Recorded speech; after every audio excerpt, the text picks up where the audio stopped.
तो स्वागत है एक नए वीडियो में। आज का वीडियो है एडिटोरिया का बिहार दरोगा का प्रैक्टिस सेट वॉल्यूम 2 का।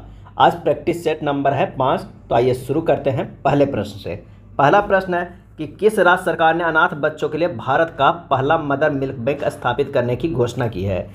किस राज्य सरकार ने अनाथ बच्चों के लिए भारत का पहला मदर मिल्क बैंक स्थापित करने की घोषणा की है?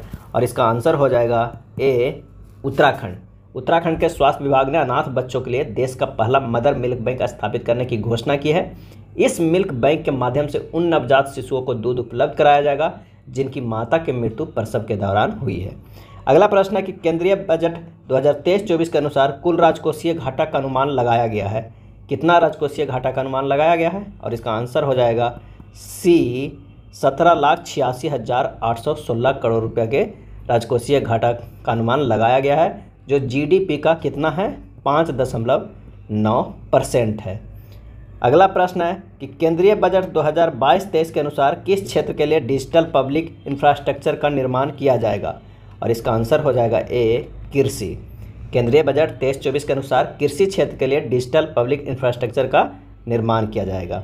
अगला प्रश्न है कि आर्थिक समीक्षा 2022-23 के अनुसार कुल विद्युत उत्पादन में सबसे बड़ा हिस्सा है। आर्थिक समीक्षा 2022-23 के अनुसार कुल विद्युत उत्पादन में सबसे बड़ा हिस्सा है, और इसका आंसर हो जाएगा बी, थर्मल ऊर्जा का। आर्थिक समीक्षा 2022-23 के अनुसार कुल विद्युत उत्पादन में सबसे बड़ा हिस्सा थर्मल ऊर्जा का है, जो लगभग कितना है? 59.1% के बराबर है। और दूसरा सबसे बड़ा हिस्सा अक्षय ऊर्जा का है, और वो कितना है? तो 27.5% का है। तथा तीसरा सबसे बड़ा हिस्सा हाइड्रो का है, वो है 11.7% है। आर्थिक समीक्षा 2022-23 के आधार पर विश्व बैंक के अनुसार 2022 में शीर्ष धन प्रेषण प्राप्तकर्ता देश है, और इसका आंसर हो जाएगा ए, भारत है। आर्थिक समीक्षा 22-23 के आधार पर विश्व बैंक के अनुसार 2022 में शीर्ष धन प्रेषण प्राप्तकर्ता देश कौन है? वो है भारत। और कितना है? विश्व बैंक के अनुसार वर्ष 2022 में शीर्ष धन प्रेषण प्राप्तकर्ता देश था भारत, 100 बिलियन अमेरिकी डॉलर। मैक्सिको जो था वो 60 बिलियन अमेरिकी डॉलर, और चीन 51 बिलियन अमेरिकी डॉलर था। हाल ही में प्रधानमंत्री नरेंद्र मोदी के द्वारा विश्व के पहला नैनो यूरिया संयंत्र का उद्घाटन किस राज्य में किया गया? और इसका आंसर हो जाएगा ए, गुजरात में किया गया है विश्व के पहले नैनो यूरिया संयंत्र का उद्घाटन। नेक्स्ट प्रश्न है कि प्रतिवर्ष किस तिथि को विभाजित विभीषका स्मृति दिवस मनाने का निर्णय प्रधानमंत्री नरेंद्र मोदी द्वारा लिया गया है? विभाजन विभीषका स्मृति दिवस मनाने का निर्णय प्रधानमंत्री नरेंद्र मोदी द्वारा लिया गया है, और इसका आंसर हो जाएगा बी, 14 अगस्त को, क्योंकि इसी दिन भारत और पाकिस्तान का विभाजन हुआ था। दिसंबर 2022 में आए बम चक्रवात निम्न में से किस क्षेत्र को प्रभावित किया है? और इसका आंसर हो जाएगा सी, अमेरिका कनाडा। दिसंबर 2022 में आए बम चक्रवात मुख्यतः अमेरिका कनाडा क्षेत्र को प्रभावित किया है। बम चक्रवात आमतौर पर ठंड के दौरान देखने को मिलते हैं, क्योंकि यह चक्रवात ठंडी और गर्म हवा के मिलने के कारण बनता है। यह चक्रवात उत्तर पश्चिमी अटलांटिक, उत्तर पश्चिमी प्रशांत और कभी कभी भूमध्य सागर के ऊपर बनते हैं। नेक्स्ट है EOS-07 उपग्रह को किस प्रक्षेपण यान से प्रक्षेपित किया गया है?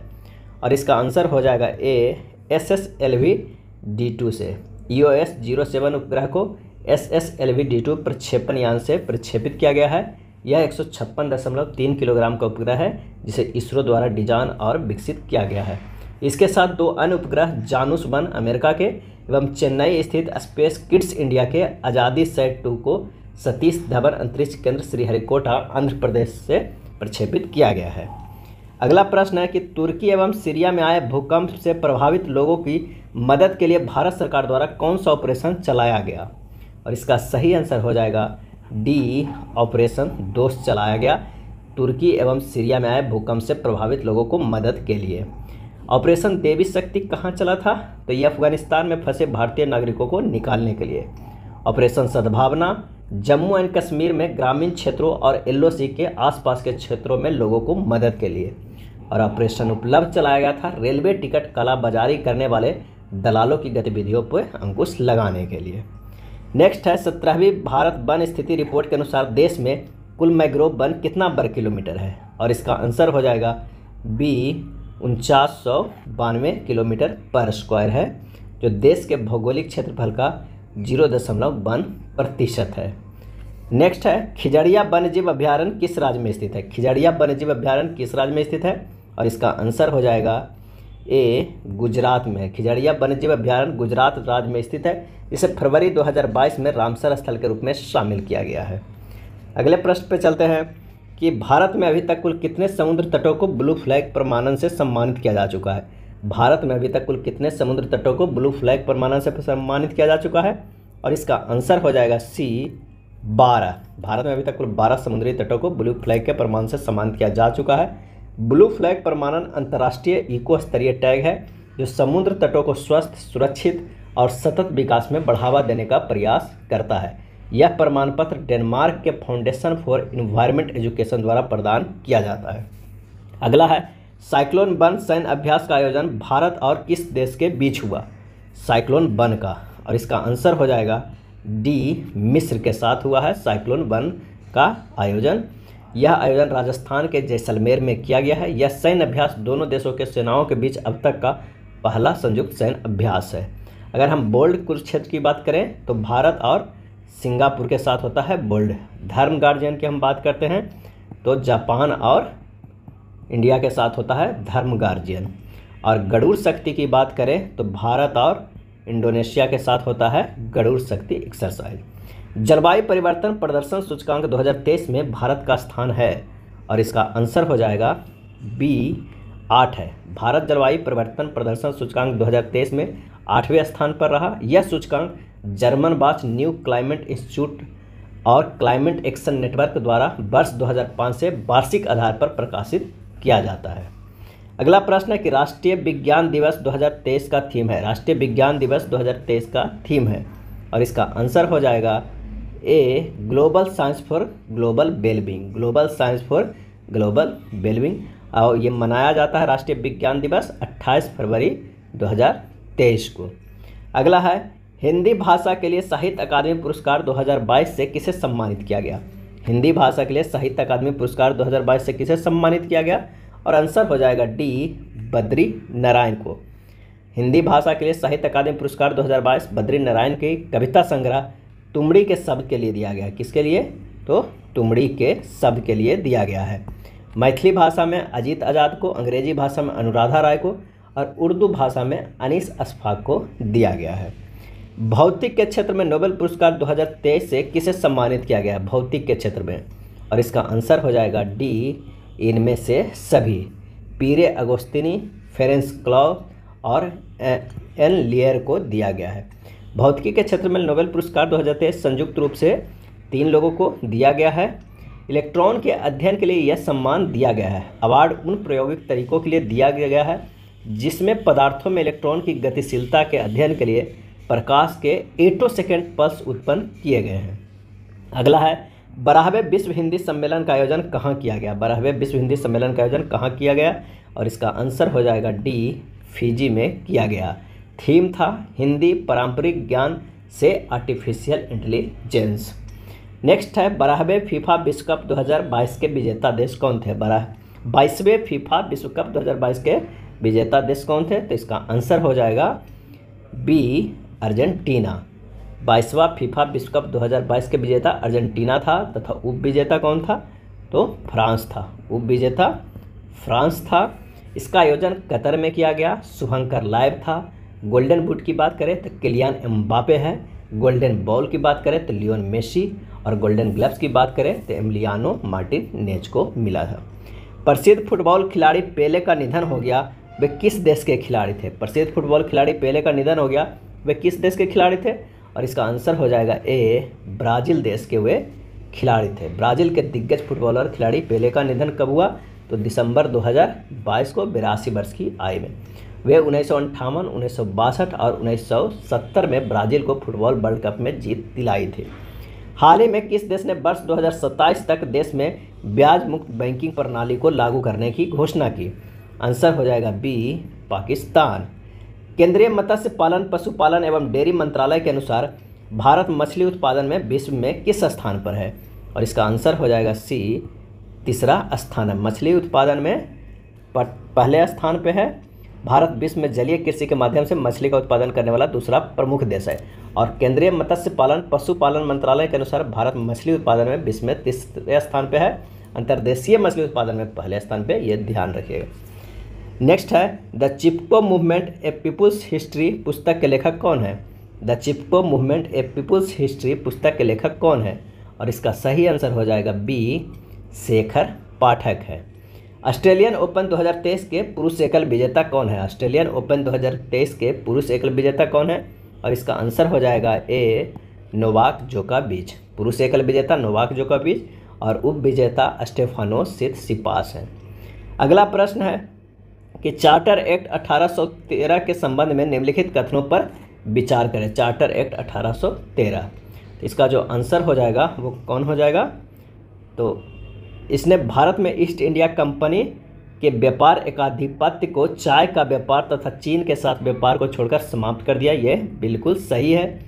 इसने कंपनी द्वारा अधिकार में लिए गए भारतीय राज्य क्षेत्रों पर ब्रिटिश क्राउन की संप्रभुता को मजबूत कर दिया। ये भी सही है। भारत का राजस्व अब ब्रिटिश संसद के नियंत्रणों में आ गया था। ये गलत है, तो इसका जो आंसर हो जाएगा वो हो जाएगा ए, 1 और 2। चार्टर एक्ट 1813 के संबंध में ये कथन सही है। अगला है स्थानीय सरकारें आधार होती है। स्थानीय सरकारें आधार होती है, और इसका सही आंसर हो जाएगा बी, लोकतंत्र का। स्थानीय सरकारें लोकतंत्र का आधार होती है, क्योंकि लोकतंत्र को जीवंत बनाने के लिए लोगों की सहभागिता की आवश्यकता होती है। भारतीय संविधान की प्रस्तावना में कितने प्रकार के न्याय, स्वतंत्रता एवं समानता का वर्णन है। आंसर हो जाएगा सी, 3, 5, 2। भारत के संविधान की प्रस्तावना में 3 प्रकार के न्याय, सामाजिक, आर्थिक एवं राजनीतिक, 5 प्रकार की स्वतंत्रता, विचार, अभिव्यक्ति, विश्वास, धर्म एवं उपासना की, और 2 प्रकार की समानता, प्रतिष्ठा एवं अवसर का उल्लेख किया गया है। अगला प्रश्न है कि किस संविधान संशोधन के द्वारा यह प्रावधान किया गया है कि मंत्रिपरिषद में मंत्रियों की संख्या प्रधानमंत्री को शामिल करके कुल संख्या का 15% से अधिक नहीं होना चाहिए, और इसका आंसर हो जाएगा सी, 51वां संविधान संशोधन में यह किया गया है 2003 में, कि मंत्रिपरिषद में मंत्रियों की कुल संख्या 15% से अधिक नहीं होनी चाहिए। राष्ट्रपति द्वारा लोकसभा को भंग किया जा सकता है, और इसका आंसर हो जाएगा सी, प्रधानमंत्री की सलाह पे। संविधान के अनुच्छेद 85(2) के अनुसार राष्ट्रपति प्रधानमंत्री के परामर्श या सलाह पर लोकसभा को भंग कर सकता है। नेक्स्ट प्रश्न है निम्नलिखित में कौन सही सुमेलित नहीं है। इसका जो आंसर हो जाएगा वो हो जाएगा सी, राजद्रोही सभा को रोकने से संबंधित अधिनियम 1908, ये सही नहीं है। यह ब्रिटिश राज की इंपीरियल लेजिस्लेटिव काउंसिल 1907 का अधिनियम था, जो सरकार को राजनीतिक बैठकों पर रोक लगाने में सक्षम बनाता था। विस्फोटक पदार्थ अधिनियम 1908 बिल्कुल सही है। समाचार पत्र अधिनियम 1908 ये भी सही है, तो सी हमारा सही हो जाएगा आंसर। पंचायतों एवं नगरपालिकाओं के संबंध में भारतीय संविधान में किस वर्ष प्रावधान किया गया था, और इसका आंसर हो जाएगा बी, 1993 में। पंचायतों एवं नगरपालिकाओं के संबंध में भारतीय संविधान में प्रावधान कब से हुआ है, तो 73वें एवं 74वें संविधान संशोधन अधिनियम द्वारा किया गया है। ये दोनों अधिनियम 1993 में लागू हुआ। 73वां संविधान संशोधन अधिनियम कब लागू हुआ है, तो 24 अप्रैल 1993 को लागू हुआ, एवं 74वां संविधान संशोधन अधिनियम जो है वो लागू हुआ है 1 जून 1993 को। नेक्स्ट प्रश्न है कि भारत में न्यायिक पुनर्विलोकन की शक्ति का प्रयोग किसके द्वारा किया जाता है, और इसका आंसर हो जाएगा डी, ए तथा बी दोनों, उच्च न्यायालय के द्वारा भी और सर्वोच्च न्यायालय के द्वारा भी। नेक्स्ट है डॉक्टर अंबेडकर द्वारा किसे संविधान का आत्मा कहा गया है, और इसका सही आंसर हो जाएगा सी, संवैधानिक उपचारों के अधिकार को संविधान का आत्मा कहा गया है। डॉक्टर भीमराव अंबेडकर ने अनुच्छेद 32 अर्थात संवैधानिक उपचारों के अधिकार को संविधान के आत्मा कहा गया है। पंडित ठाकुर दास भार्गव ने संविधान की प्रस्तावना के संबंध में कहा, प्रस्तावना संविधान का सबसे सम्मानित भाग है, यह संविधान की आत्मा है।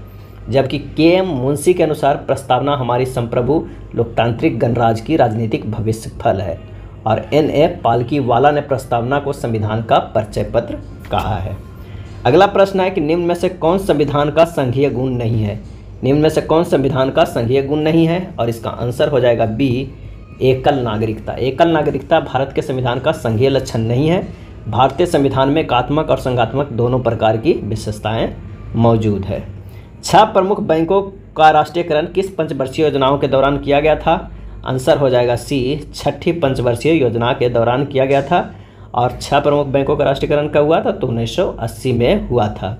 जबकि 14 प्रमुख बैंकों का राष्ट्रीयकरण जो हुआ था 1969 में हुआ था 14 बैंकों का, 1980 में 6 प्रमुख बैंकों का। नेक्स्ट है, राष्ट्रीय बागवानी बोर्ड की स्थापना कब की गई। राष्ट्रीय बागवानी बोर्ड की स्थापना कब की गई थी, और इसका आंसर हो जाएगा डी, 1984 ईस्वी में किया गया था। इसका मुख्यालय जो है गुरुग्राम हरियाणा में स्थित है। डाकघर बचत संगठनों की सभी जमाओं को किस समग्र मुद्रा आपूर्ति में शामिल किया गया है, और इसका आंसर हो जाएगा D, M4। M1, M2, M3 एवं M4 RBI द्वारा उपयोग किए जाने वाले 4 मौद्रिक योग है। M1 मुद्रा अधिक तरल तथा M4 मुद्रा सबसे कम तरल होता है। ये सबसे कम तरल होता है और M1 जो होता है सबसे अधिक तरल होता है, सबसे अधिक तरल होता है। नेक्स्ट है, आत्मनिर्भरता के उद्देश्य को पहली बार किस पंचवर्षीय योजना में शामिल किया गया। आत्मनिर्भरता के उद्देश्य को पहली बार किस पंचवर्षीय योजना में शामिल किया गया है, और इसका आंसर हो जाएगा सी, तीसरी। 1961 से 1966 तक चला था। नेक्स्ट है, अब तक कुल कितनी बार भारतीय मुद्रा का अवमूल्यन किया जा चुका है, और इसका आंसर हो जाएगा बी, 3 बार किया जा चुका है। भारतीय मुद्रा का मूल्यन अब तक कुल 3 बार किया जा चुका है। यह मूल्यन पहली बार कब किया गया था, तो 1949 में। दूसरी बार कब किया गया है, 1966 में। और तीसरी बार कब किया गया है, 1991 में। ये 3 बार अवमूल्यन किया गया है। निम्नलिखित में से कौन सा दर्रा श्रीनगर और लेह को जोड़ता है। निम्नलिखित में कौन सा दर्रा श्रीनगर और लेह को जोड़ता है, और इसका आंसर हो जाएगा ए, जो जिला दर्रा श्रीनगर और लेह को जोड़ता है। अब बाराचल्ला दर्रा जो है वो किसे, तो हिमाचल प्रदेश के लाहौल क्षेत्र को लद्दाख से जोड़ता है, लद्दाख के लेह से जोड़ता है। लाहौल क्षेत्र को लद्दाख के लेह से जोड़ता है बारालाचा दर्रा। अगर नाथुला दर्रा की हम बात करते हैं तो सिक्किम और दक्षिण तिब्बत में चुंबी घाटी को जोड़ता है। किसे, सिक्किम और चुंबी घाटी को जोड़ता है। नेक्स्ट प्रश्न है कि निम्नलिखित में कौन सा यूरेनियम के खनन के लिए प्रसिद्ध है। यूरेनियम के खनन के लिए प्रसिद्ध है, और इसका आंसर हो जाएगा बी, जादूगोड़ा। जादूगोड़ा यूरेनियम के खनन के लिए प्रसिद्ध है। भारतीय यूरेनियम निगम की स्थापना जो हुआ था 1967 में, और भारतीय यूरेनियम निगम का मुख्यालय कहाँ है, तो जादूगोड़ा में है। नेक्स्ट है, बेरिंग जलडमरू मध्य निम्नलिखित में से किसे जोड़ता है। बेरिंग जलडमरू मध्य, और इसका सही आंसर हो जाएगा सी, आर्कटिक महासागर और प्रशांत महासागर। बेरिंग जलडमरू मध्य आर्कटिक महासागर और प्रशांत महासागर को जोड़ता है। अगर हम जिब्राल्टर की बात करें तो भूमध्य सागर एवं अटलांटिक महासागर को जोड़ता है, और मलक्का जो है वो जावा सागर एवं बंगाल की खाड़ी को जोड़ता है। नेक्स्ट है, किस चट्टान में नत बलन यानी डाउन फोल्ड को क्या कहा जाता है। आंसर हो जाएगा ए, अभिनति। नेक्स्ट है, कोलेरू झील किस भारतीय राज्य में स्थित है। कोलेरू झील, आंसर हो जाएगा सी, आंध्र प्रदेश में स्थित है कोलेरू झील। और लोनार कहाँ स्थित है, लोनार स्थित है महाराष्ट्र में। और अगर हम पेरियार की बात करें तो ये स्थित है केरल में। अगला है, सरदार सरोवर बांध किस नदी पर बना हुआ है। सरदार सरोवर बांध किस नदी पर बना हुआ है, सही जवाब हो जाएगा ए, नर्मदा नदी पर बना हुआ है। इसे लाभान्वित राज्य है गुजरात, मध्य प्रदेश, महाराष्ट्र और राजस्थान। निम्नलिखित में से कौन सा कथन गलत है, तो आइए देखते हैं कौन सा गलत है। तो इसका आंसर हो जाएगा डी, इनमें से सभी कथन सत्य है। भारत का दक्षिणम बिंदु इंदिरा पॉइंट है, बिल्कुल सही है। भारत का सबसे उत्तरी बिंदु इंदिरा कॉल है, ये भी सही है।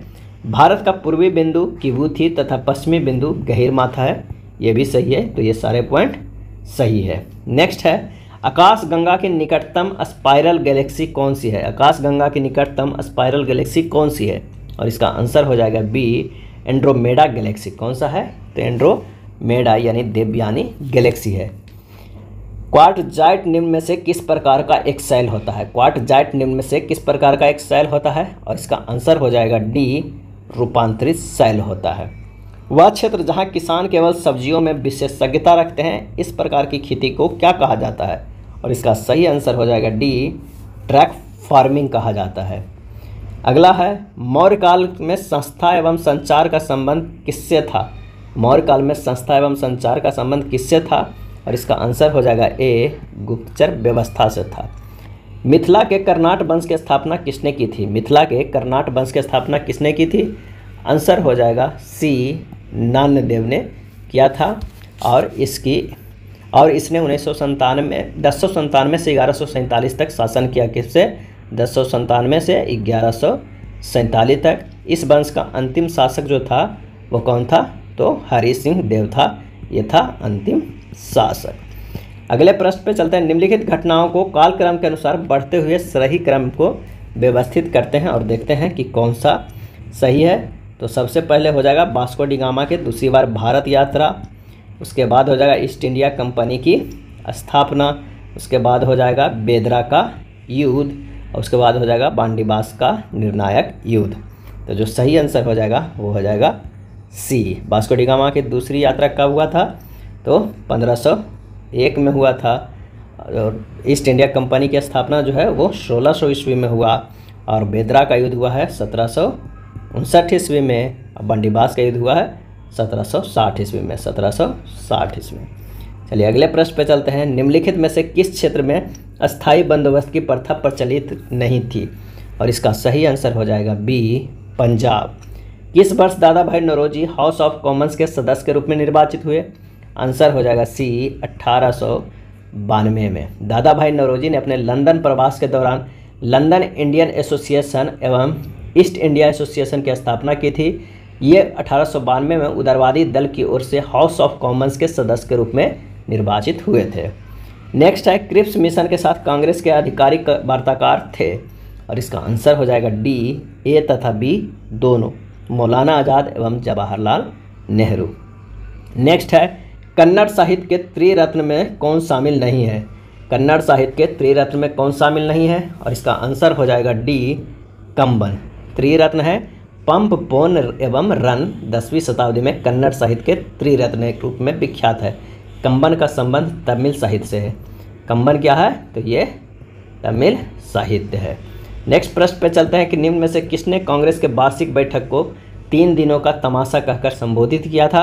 और इसका आंसर हो जाएगा ए, अश्विनी कुमार दत्त। क्रांतिकारी अश्विनी कुमार दत्त ने कांग्रेस के वार्षिक सम्मेलनों को 3 दिनों को तमाशा कहकर मजाक उड़ाया था। लॉर्ड डफरिन ने कांग्रेस के बारे में कहा था कि कांग्रेस केवल सूक्ष्म अल्पसंख्यक कुलीन वर्ग का प्रतिनिधित्व करती है। नेक्स्ट है, नेशनल हेराल्ड पत्रिका का संपादन किया था किसने? आंसर हो जाएगा ए, जवाहरलाल नेहरू ने संपादन 1938 में अंग्रेजी में किया था। कब किया था? 1938 में। नेक्स्ट है, राष्ट्रपिता महात्मा गांधी द्वारा रॉलेट एक्ट के विरोध में कब पूरे देश में हड़ताल का आयोजन किया था? और इसका सही आंसर हो जाएगा बी, 6 अप्रैल 1919 ईस्वी को किया था। नेक्स्ट है, शुद्ध द्वैतवाद मत के संस्थापक निम्न में से कौन थे? शुद्ध द्वैतवाद मत के संस्थापक निम्न में से कौन थे? और इसका आंसर हो जाएगा बी, बल्लभाचार्य थे। इन्होंने 15वीं शताब्दी में रुद्र संप्रदाय की स्थापना की थी। विशिष्ट द्वैतवाद मत का रामानुजाचार्य, द्वैतवाद मत के मध्वाचार्य एवं अद्वैत मत के संस्थापक शंकराचार्य थे। अगला है, निम्नलिखित में से किस राजपूत शासक ने 2 अश्वमेध यज्ञ करवाया था? किस राजपूत शासक ने 2 अश्वमेध यज्ञ कराया था? और इसका आंसर हो जाएगा डी, राजा जय सिंह ने। अम्बेर के राजा जय सिंह ने अपने शासनकाल में 2 बार अश्वमेध यज्ञ का आयोजन करवाया था। मारियाह प्रथा पर प्रतिबंध के कारण किस जनजाति ने विद्रोह किया था? और इसका सही आंसर हो जाएगा डी, खोंड। उड़ीसा के खोंड जनजाति में मारियाह प्रथा यानी नर बलि प्रथा प्रचलित थी। इस प्रथा पर प्रतिबंध लॉर्ड हार्डिंग ने लगाया था। खोंड जनजाति ने इस प्रथा पर प्रतिबंध लगाने के कारण जमकर विरोध किया था। अगला है, बौद्ध धर्म की ब्रजयान शाखा का उदय किस शताब्दी में हुआ था? आंसर हो जाएगा ए, 5वीं-6वीं शताब्दी में हुआ था। 5वीं-6वीं शताब्दी में बौद्ध धर्म के अंदर तंत्र मंत्र का प्रभाव बढ़ने के कारण बौद्ध धर्म में ब्रजयान नामक शाखा का उदय हुआ था। निम्नलिखित में से कौन सा युग्म सही सुमेलित नहीं है, ये देखना है। तो आइए देखते हैं। मोहनजोदड़ो सिंधु नदी के किनारे है, बिल्कुल सही है। कालीबंगा जो है वो घग्गर नदी के किनारे है, ये भी सही है। रोपड़ की बात करें तो रोपड़ चेनाब नहीं, यहाँ पर हो जाएगा सतलज नदी के किनारे स्थित है। और दैमाबाद जो है वो है प्रवरा नदी के किनारे। अगला प्रश्न है कि हॉट स्पॉट की अवधारणा के प्रतिपादक कौन थे? हॉट स्पॉट की अवधारणा के प्रतिपादक कौन थे? और इसका सही आंसर हो जाएगा ए, नॉर्मन मेयर्स। पारिस्थितिकी विज्ञान केंद्र का मुख्यालय कहाँ स्थित है? पारिस्थितिकी विज्ञान केंद्र का मुख्यालय कहाँ स्थित है? आंसर हो जाएगा डी, बेंगलुरु में है। निम्न में से कौन ग्रीन हाउस गैस का उदाहरण नहीं है? ग्रीन हाउस गैस का उदाहरण नहीं है, आंसर हो जाएगा बी, NO2। वे गैसें जो पृथ्वी के वातावरण द्वारा उत्सर्जित अवरक्त विकिरण को अवशोषित करती है ग्रीन हाउस गैस कहलाती है। ग्रीन हाउस गैसों के उदाहरण कौन कौन है भाई? तो वो है CO2, N2O, CH4, SF6 और हाइड्रोकार्बन एवं जलवाष्प आदि है। इसका आंसर हो जाएगा बी, NO2। अगले प्रश्न पे चलते हैं कि उड़ीसा की चिल्का झील के किस वर्ष रामसर स्थल की सूची में शामिल किया गया है? उड़ीसा की चिल्का झील को किस वर्ष रामसर स्थल की सूची में शामिल किया गया था? और इसका आंसर हो जाएगा ए, 1981 ईस्वी में शामिल किया गया था। पारिस्थितिकी निम्नलिखित में से किसके बीच के पारस्परिक संबंधों का अध्ययन है? पारिस्थितिकी निम्नलिखित में से किसके बीच के पारस्परिक संबंधों का अध्ययन है? और इसका आंसर हो जाएगा सी, जीव एवं वातावरण का। अगला प्रश्न है कि स्पॉन्जिल्ला किस संघ से संबंधित है? स्पॉन्जिल्ला, और इसका आंसर हो जाएगा ए, संघ पोरीफेरा का। किसका? तो संघ पोरीफेरा का। अगले प्रश्न पे चलते हैं कि लाइसोसोम है, और इसका सही आंसर हो जाएगा बी, पाचन केंद्र है। लाइसोसोम कोशिका का पाचन केंद्र है। लाइसोसोम की संरचना गोलाकार थैलीनुमा होती है, जिसमें उपस्थित एंजाइम अम्लीय प्रकृति के होते हैं। लाइसोसोम बाहर से आए रोगाणुओं तथा क्षतिग्रस्त कोशिकाओं को पाचन करता है, इसलिए लाइसोसोम को कोशिका की आत्महत्या की थैली कहा जाता है। अगला है निम्नलिखित में कौन संयोजी ऊतक का उदाहरण है? और इसका आंसर हो जाएगा डी, 1, 2, 3। रक्त, उपास्थि और अस्थि, ये तीनों संयोजी ऊतक का उदाहरण है। जीरोप्थेलिमा नामक रोग किस विटामिन की कमी के कारण होता है? और इसका आंसर हो जाएगा सी, विटामिन ए की कमी से होता है। विटामिन ए के प्रमुख स्रोत हैं दूध, अंडा, पनीर, हरी साग सब्जी इत्यादि। उपास्थि की कोशिकाओं को कहा जाता है, उपास्थि की कोशिकाओं को कहा जाता है, और इसका आंसर हो जाएगा ए, कॉन्ड्रोसाइट्स कहा जाता है। मानव श्वसन में कार्बन डाइऑक्साइड का संचरण सर्वाधिक किसके माध्यम से होता है? और इसका आंसर हो जाएगा सी, बाइकार्बोनेट्स के रूप में होता है। नेक्स्ट है प्राणियों के निम्नलिखित में से किस संवर्ग में त्रिकोष्ठीय हृदय होता है? और इसका सही आंसर जो हो जाएगा वो हो जाएगा बी, उभयचर और सरीसृप में त्रिकोष्ठीय होता है, जबकि पक्षियों एवं स्तनधारियों के हृदय 4 कक्षीय होता है और मछलियों के हृदय 2 कक्षीय होते हैं। रक्तचाप को नियंत्रित करने वाली ग्रंथि है, और इसका आंसर हो जाएगा बी, अधिवृक्क ग्रंथि। अधिवृक्क ग्रंथियां हार्मोन का उत्पादन करती है, जो उपापचय प्रतिरक्षा प्रणाली, रक्तचाप, तनाव की प्रक्रिया और अन्य आवश्यक कार्यों को विनियमित करने में मदद करती है। मूत्र का पीला रंग किसकी मौजूदगी के कारण होता है? और इसका आंसर हो जाएगा डी, यूरोक्रोम के कारण। निम्नलिखित में कौन सा जीन की कार्यात्मक इकाई है? कौन सा जीन की कार्यात्मक इकाई है? आंसर हो जाएगा बी, सिस्ट्रॉन। जीन की कार्यात्मक इकाई सिस्ट्रॉन है, उत्परिवर्तन की इकाई म्यूट्रॉन है, और पुनः संयोजन की इकाई रेकॉन है। प्लांक नियतांक का मात्रक है, और इसका आंसर हो जाएगा डी, जूल सेकंड।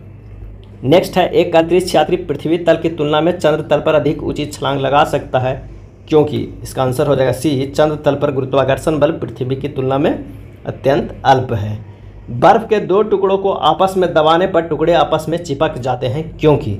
आंसर हो जाएगा ए, दाब अधिक होने पर बर्फ का गलनांक घट जाता है। निम्नलिखित में से प्रकाश के किस रंग की तरंगदैर्घ्य सबसे कम होती है? और इसका आंसर जो हो जाएगा वो हो जाएगा डी, बैगनी रंग का प्रकाश में सबसे कम तरंगदैर्घ्य होता है। प्रकाश की वर्ण विक्षेपण प्रक्रिया में जब सूर्य का प्रकाश किसी प्रिज्म से होकर गुजरता है तो अपवर्तन के बाद विभिन्न रंगों में बंट जाता है, बैगनी, पीला, जामुनी, नारंगी, नीला, लाल और हरा। अगला है जल की अस्थायी कठोरता दूर करने के लिए जल में क्या मिलाया जाता है? अस्थायी कठोरता दूर करने के लिए आंसर हो जाएगा बी, सोडियम कार्बोनेट को मिलाया जाता है। निम्नलिखित का मिलान कीजिए, पोटेशियम नाइट्रेट, पेनिसिलिन, यूरिया और मेलाथिन। तो आइए देखते हैं। तो हो जाएगा पोटेशियम नाइट्रेट बारूद, पेनिसिलिन की अगर हम बात करें तो वो हो जाएगा प्रतिजैविक, यूरिया की बात करें तो उर्वरक, और मेलाथियन की बात करें तो वो हो जाएगा कीटनाशक। तो जिसका आंसर जो हो जाएगा वो हो जाएगा सी, 3, 4, 1, 2। अगला प्रश्न है निम्नलिखित में कौन सा पौधों के लिए एक सूक्ष्म पोषक तत्व है? आंसर हो जाएगा निम्न से कौन सा पौधों के लिए एक सूक्ष्म पोषक तत्व है? तो इसका जो आंसर हो जाएगा वो हो जाएगा डी, बोरॉन है। निम्नलिखित में से कार्बनिक अम्ल कौन सा है? और इसका आंसर हो जाएगा सी, एसिटिक अम्ल है। अमोनिया गैस बनाने की हैबर विधि में उत्प्रेरक के रूप में प्रयोग किया जाता है, और इसका आंसर हो जाएगा बी, लोहे के चूर्ण को प्रयोग किया जाता है अमोनिया गैस बनाने में हैबर विधि से। निकेल का उत्प्रेरक काम होता है वनस्पति तेलों में कृत्रिम घी बनाने में। प्लेटिनम चूर्ण उत्प्रेरक का काम आता है सल्फ्यूरिक अम्ल बनाने के संपर्क विधि से, और सल्फ्यूरिक अम्ल बनाने का सीसा कक्ष विधि है जिसमें उत्प्रेरक नाइट्रोजन के ऑक्साइड रहते हैं। अगला है निम्न कथनों पर विचार कीजिए कि वर्ग 7a के तत्वों के इलेक्ट्रॉन बंधुता उच्च होती है।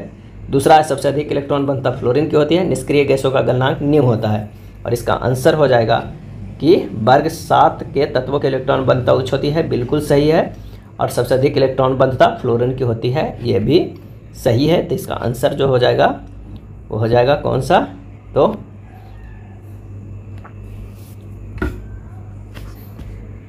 नेक्स्ट प्रश्न है निम्न कथनों पर विचार कीजिए। वर्ग 7a के तत्वों में इलेक्ट्रॉन बंधुता उच्च होती है, बिल्कुल सही है। सबसे अधिक इलेक्ट्रॉन बंधुता फ्लोरीन की होती है, ये गलत है। निष्क्रिय गैसों का गलनांक निम्न होता है, ये सही है। तो इसका आंसर हो जाएगा डी, 1 और 3। कलामंडलम कल्याणी कुट्टी अम्मा किस नृत्य शैली की एक भारतीय शास्त्रीय नृत्यांगना थी? कलामंडलम कल्याणी कुट्टी अम्मा किस नृत्य शैली की एक भारतीय शास्त्रीय नृत्यांगना थी? और इसका आंसर हो जाएगा सी, मोहिनीअट्टम का। भारतमाला परियोजना की शुरुआत कब की गई थी? भारतमाला परियोजना की शुरुआत कब की गई थी? और इसका आंसर जो हो जाएगा वो हो जाएगा बी, 2017 में। केंद्रीय सड़क एवं राजमार्ग मंत्री नितिन गडकरी ने 25 अक्टूबर 2017 को की थी इस परियोजना की शुरुआत। इस परियोजना के तहत लगभग 26,000 किलोमीटर लंबे आर्थिक गलियारे का विकास करना है। निम्न में से भारत के सर्वाधिक जनसंख्या वाले राज्यों की सही क्रम क्या है? आंसर हो जाएगा ए, महाराष्ट्र सबसे ज़्यादा, उसके बाद बिहार, उसके बाद पश्चिम बंगाल। अगला है निम्नलिखित पुस्तकों एवं उनके लेखक में कौन सही सुमेलित नहीं है? और इसका आंसर हो जाएगा डी, अमृता प्रीतम के आंसू, ये सुमेलित नहीं है। डी सुमेलित। आंसू पुस्तक के लेखक जयशंकर प्रसाद है। कुछ अन्य पुस्तकें उसके लेखक कौन हैं? तो लहर के हैं, जयशंकर प्रसाद हैं। दादा कॉमरेड के यशपाल है। शबद के कबीरदास है। अनामिका के सूर्यकांत त्रिपाठी निराला है। रसखान के प्रेम वाटिका है। फिरदौसी शाहनामा है। रविन्द्रनाथ टैगोर के हंगरी स्टोन है। नेक्स्ट है निम्नलिखित में से किस देश का राष्ट्रीय खेल फुटबॉल नहीं है? और इसका आंसर हो जाएगा डी, मलेशिया। रूस, ब्राज़ील तथा फ्रांस का राष्ट्रीय खेल फुटबॉल है, जबकि मलेशिया का राष्ट्रीय खेल क्या है? तो ये है बैडमिंटन। नेक्स्ट प्रश्न है कि कुछ मिठाइयाँ 175 बच्चों में बराबर बराबर वितरित की जाने हैं थी, परंतु 35 बच्चों की अनुपस्थिति रहने के कारण प्रत्येक बच्चे को 4 मिठाई अधिक मिली। तो कितनी मिठाइयाँ वितरित की गई है? इसे किस तरह बनाइएगा? तो माना कि कुल मिठाइयों की संख्या x है, तब करा x बटा 140 माइनस x बटा 175 बराबर 4। तो जो x का मान निकल के आ जाएगा वो हो जाएगा 2800। यही हमारा आंसर हो जाएगा डी। नेक्स्ट है कोई धनराशि साधारण ब्याज की किसी दर से 8 वर्ष में 2900 तथा 10 वर्ष में 3000 हो जाती है, वार्षिक ब्याज की दर कितनी है? इसे किस तरह बनाएंगे? तो इसको बनाने के लिए सबसे पहले जो हमारा प्रश्न है कि दिया हुआ है 2 वर्ष का ब्याज कितना हो जाएगा? 3000 माइनस 2900 यानी 100 रुपया। 8 वर्ष का ब्याज क्या हो जाएगा? तो 100 गुना हाफ गुना 8 हो जाएगा। तो इसे किस तरह सोल्व करेंगे तो निकल कर आएगा इक्वल टू 400। तो मूलधन बराबर जो हो जाएगा वो 2900 माइनस 400 बराबर 2500। तो ब्याज 100 समय 5 हो जाएगा। तो जो हमारा दर निकल के आएगा वो हो जाएगा 100 गुना 400 बटा 2500 गुना 8। सही जवाब जो हो जाएगा हमारा वो हो जाएगा 2% बी।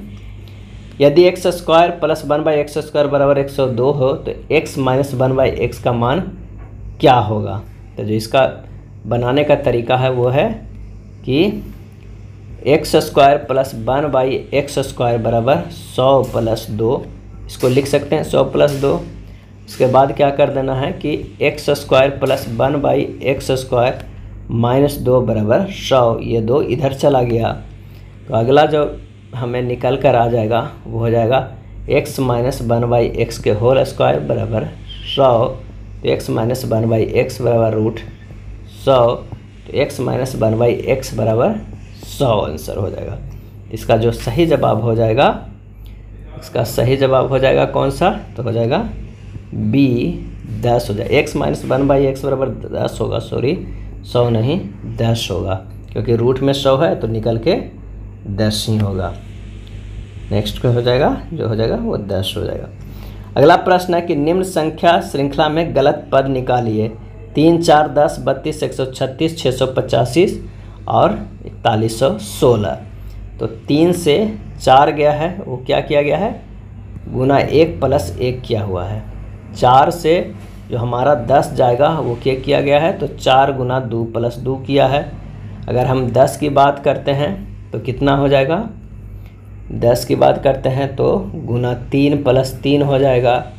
32 की बात करें तो हो जाएगा गुना 4 + 4 हो जाएगा। तो इसी तरह हमारा जो सीरीज बनता जाएगा तो उसका आंसर हो जाएगा डी 32। दी गई श्रृंखला की संख्या 32 गलत है। 32 के जगह पर क्या होना चाहिए यहाँ पर, तो जो हमारा अथी पे होना चाहिए वो होना चाहिए डी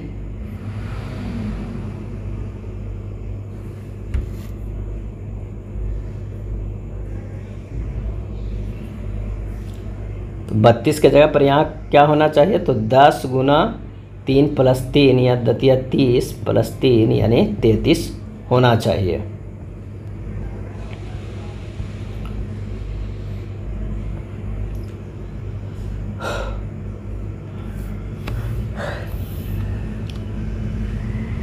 नेक्स्ट प्रश्न है लुप्त संख्या ज्ञात करें। ये देखिए किस तरह है कि 7 + 6 + 3 कितना हो गया, 16 गुना 3 किया हुआ है 48 हो जाएगा। उसी तरह हो जाएगा 4 + 9 + 8 कितना आ जाएगा, 21 गुना 3 बराबर 63 है।